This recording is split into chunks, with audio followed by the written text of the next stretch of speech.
आधी रात का वक्त था। कड़कड़ाती ठंड ने पूरे गांव को अपनी जकड़ में ले रखा था। चारों ओर घना अंधेरा और कोहरे के साथ सन्नाटा पसरा था। तभी एक घर से कराहने की आवाज आती है।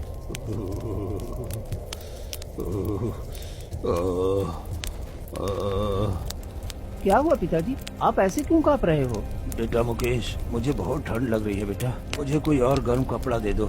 मुझे भी ये ठंड बर्दाश्त नहीं हो रही है और लगता है मेरी तबीयत खराब हो रही है। मुझे दवाई और कुछ गर्म कपड़े दे दो। ठीक है पिताजी, मैं अभी आपके लिए कुछ गर्म कपड़े लेकर आता हूँ। मुकेश घर के अंदर से कुछ गर्म कपड़े लाकर सुखू को दे देता है, लेकिन फिर भी सुखू ठंड से कांपता रहता है। बेटा, ये जमा देने वाली ठंड मुझे और बर्दाश्त नहीं हो रही है।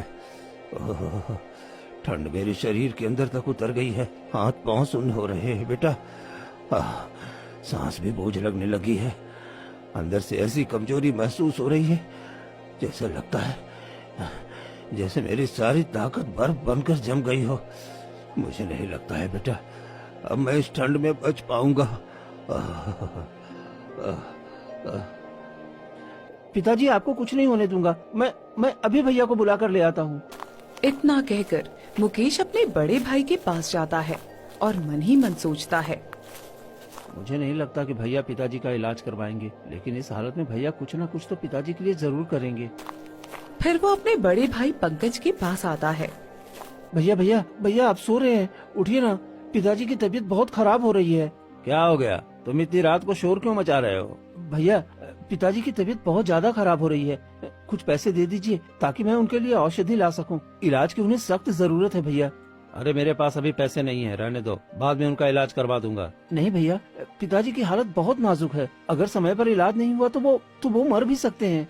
अगर तुझे इतनी ही फिक्र है ना तो जाकर खुद ही उनका इलाज करा दे। मेरे पास इस वक्त बिल्कुल पैसे नहीं है, जब होंगे तब इलाज करवा दूंगा। फिर मुकेश उदास होकर अपने कमरे में चला जाता है। क्या हुआ जी, आप इतने परेशान क्यों हो? भैया, पिताजी की इलाज के लिए पैसे नहीं दे रहे हैं। तुमने थोड़े से जो पैसे अलग से रखी थी वही दे दो, मैं उसी से पिताजी का इलाज करवा दूंगा। ठीक है जी।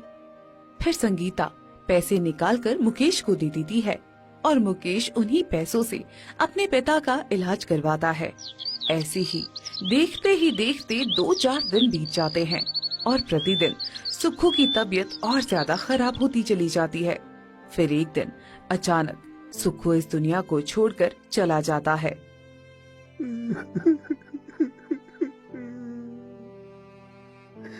पिताजी, आप मुझे छोड़कर नहीं जा सकते। पिताजी, उठिए ना पिताजी, उठिए ना। लेकिन सुखू हिलता तक नहीं है।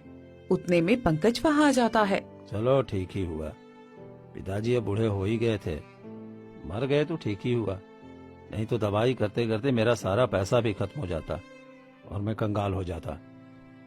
मुकेश फूट फूट कर रोने लगता है। भैया, अब तो पिताजी के अंतिम संस्कार के लिए भी मेरे पास पैसे नहीं है। कुछ पैसे दे दीजिए ताकि मैं पिताजी का अंतिम संस्कार कर सकूं। ठीक है, मेरे पास थोड़े ही पैसे हैं, उतने ही दूंगा, मेरे पास ज्यादा पैसे नहीं हैं। ठीक है भैया, जो भी है, पिताजी का अंतिम संस्कार तो करना ही है। फिर दोनों भाई जैसे तैसे अपने पिता का अंतिम संस्कार कर देते हैं। कुछ दिन बीत जाते हैं। आधी रात को पंकज अपने कमरे में सोया होता है, तभी उसकी पत्नी उसे जगाती है। देखो जी, अब पिताजी भी इस दुनिया में नहीं रहे और इतने दिनों से हम ही इस घर की सारी जिम्मेदारियां उठा रहे हैं, तो ये सारा घर और जमीन अब हमारी होनी चाहिए ना। आप अपने भाई को इस घर से निकाल क्यों नहीं देते? हाँ लक्ष्मी, तुम ठीक कहती हो, खेत की वसीयत भी मेरे पास ही है। कल ही मैं उसको पूरे परिवार के साथ गांव से बाहर निकाल दूंगा।